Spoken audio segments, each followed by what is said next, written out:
Сәлеметсіздер ме балалар? Бүгін бізде жаратылыстану сабағы. Бүгінгі сабақтың тақырыбы сезім мүшелерінің қызметі қандай? Сабақ бастамас бұрын шаттық шеңберін қарамыз.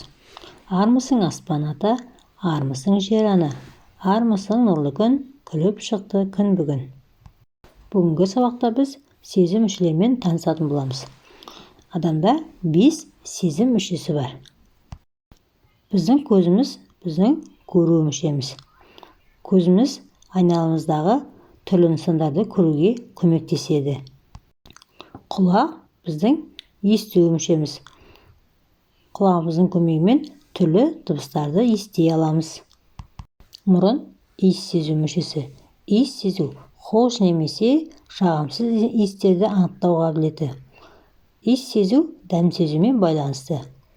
Егер де мұрнымыз бітсе, тағамның дәмін де біз сезбей қалады екенбіз. Тіл дәм сезу мүшесі. Тілдегі сезімтал жеке ұштары тағамның түрлі дәмдерін сезінуге көмектеседі. 5-ші сезім мүшесі бізде бұл тері. Тері бізде ыстықты, суықты, жұмсақты, қаттыны, үшкір затты сезінуге көмектеседі екен. Енді кітабымызды ашып, кітаптағы тапсырмаларды орындаймыз. Бірінші тапсырмада бізде мына дене мүшелерінің қызметін және олар қандай сезім мүшелері екенін ата. Ол бізге не үшін қажет? Әңгімеле дейді. Жаңа мен айтқанның бәрін еске түсіріп, айтып береміз. Келесі тапсырмада мына суреттегілер өмір үшін қауіпті ме дейді. Олар адамның қандай мүшесі үшін зиянды екенін айт. Суреттерге мұқият қараймыз.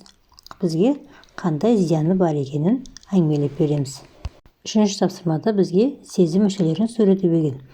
Көру мүшесін қызыл түспен, есту мүшесін көк түспен, иіс сезу мүшесін жасыл түспен, дәм сезу мүшесін сары түспен, сипап сезу мүшесін күлгін түспен белгілеп орындаймыз. Мына жердегі суреттерді сезім мүшелерінің қайсысына тиісті сонымен сәйкестендіріп қосып сызып шығамыз. Балалар, осымен сабақ аяқталды. Назарларыңызға рахмет. Сау болыңыздар.